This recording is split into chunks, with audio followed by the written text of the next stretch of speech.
मानवाधिकारों की अनुपालना करते हुए देश से उग्रवाद और आतंकवाद को समाप्त किया जा सकता है।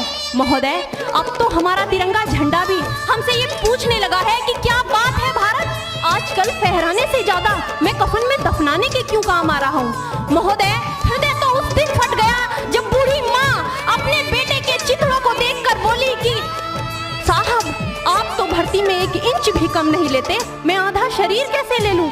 महोदय, आज इन मानवाधिकारों के कारण इन आतंकियों के बंगलों की आकाओं की नाकफनी हंसती है और शहीद हुए हमारे जवानों के आंगन की तुलसी रोती है। जब एक शहीद हुए जवान की विधवा की वेदना चीख चीख कर ये कहती है कि प्यार भी भरपूर गया, मांग का सिंदूर गया, नन्हे नौनिहालों की लंगोटियां चली गई, छोटी छोटी बेटियों की चोटियां चली गई और आग के लिए तो एक आदमी मरा है साहब, मेरे घर की तो रोटियां ही चली गई।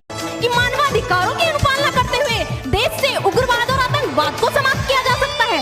महोदय, अब तो हमारा तिरंगा झंडा भी हमसे ये पूछने लगा है कि क्या बात है भारत, आजकल फहराने से ज्यादा मैं कफन में दफनाने के क्यों काम आ रहा हूँ। महोदय, हृदय तो उस दिन फट गया जब बूढ़ी माँ अपने बेटे के चित्रों को देखकर बोली कि साहब, आप तो भर्ती में 1 इंच भी कम नहीं लेते, मैं आधा शरीर कैसे ले लूं। महोदय, आज इन मानवाधिकारों के कारण इन आतंकियों के बंगलों की आकाओं की नाकफनी हंसती है और शहीद हुए हमारे जवानों के आंगन की तुलसी रोती है। जब एक शहीद हुए जवान की विधवा की वेदना चीख चीख कर ये कहती है कि प्यार भी भरपूर गया, मांग का सिंदूर गया, नन्हे नौनिहालों की लंगोटियां चली गई, छोटी छोटी बेटियों की चोटियां चली गई और आग के लिए तो एक आदमी मरा है साहब, मेरे घर की तो रोटियां ही चली गई।